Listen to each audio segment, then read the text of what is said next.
మన Varahi sales grand festive celebrations ప్రతి 10,000 రూపాయల కొనుగోలుపై ఒక బంగారు నాణెం ఉచితం. ఈ ఆఫర్ జనవరి 15 వరకు మాత్రమే. హాయ్ హలో నమస్తే, welcome back to wider media. ప్రపంచం మొత్తం ఇప్పుడు ఒకటే చర్చ. ఉక్రెయిన్ రష్యా యుద్ధానికి ఫుల్ స్టాప్ పడేది ఎప్పుడు?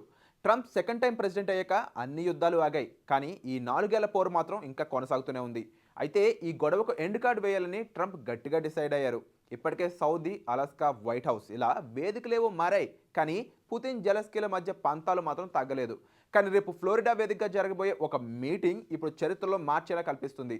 అసలు ఆ మీటింగ్ స్పెషాలిటీ ఏంటో let's go into the details. నిజానికి ట్రంప్ ఈ యుద్ధాన్ని ఆపడానికి ఒక భారీ 28 పాయింట్ల ప్లాన్ను సిద్ధం చేశారట. ట్రంప్ అల్లుడు జారెడ్ కుష్నర్కు కూడా రంగంలోకి దిగినట్టు అటు పుతిన్తో ఇటు జెలెన్స్కీతో చర్చలు జరిపారు.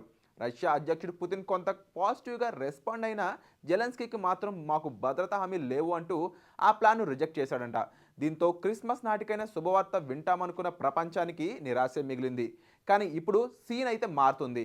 అందరూ ఊహించని విధంగా జెలెన్స్కీకి నుంచి ఒక సంచలన ప్రకటన వచ్చింది. రేపు అంటే ఆదివారం నాడు ఫ్లోరిడాలో ఆయన స్వయంగా ట్రంప్ను కలవబోతున్నాడు. ఈసారి చర్చల అజెండా ఒక 20 పాయింట్ల ప్లాన్. ఉక్రెయిన్కు అమెరికా ఇచ్చే సెక్యూరిటీ గ్యారంటీ ఏంటి? ఆర్థికంగా ఆదుకునే ప్లాన్ ఏంటి?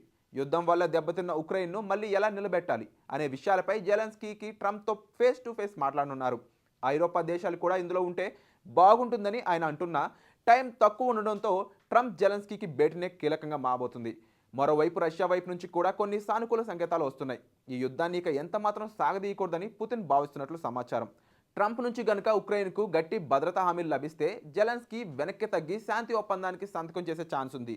అదే జరిగితే 4 ఏళ్ల ఈ రక్తపాతానికి ముగింపు పడినట్టే. అమెరికా భద్రతా హామీ ఇస్తుందా? ట్రంప్ ప్లాన్కు జెలెన్స్కీకి తలొగుతారా? రేపు ఫ్లోరిడాలో జరగబోయే ఈ మెగా మీటింగ్ తర్వాత రష్యా ఉక్రెయిన్ సరిహద్దుల్లో తుపాకుల మోత ఆగిపోతుందా? ప్రపంచం మొత్తం రేపటి భేటీ కోసం ఆశగా ఎదురుచూస్తుంది. మరి ఈ విషయంపై మీరేమనుకుంటున్నారో కామెంట్ సెక్షన్లో మీ ఒపీనియన్ని తెలియజేయండి. Thank you so much.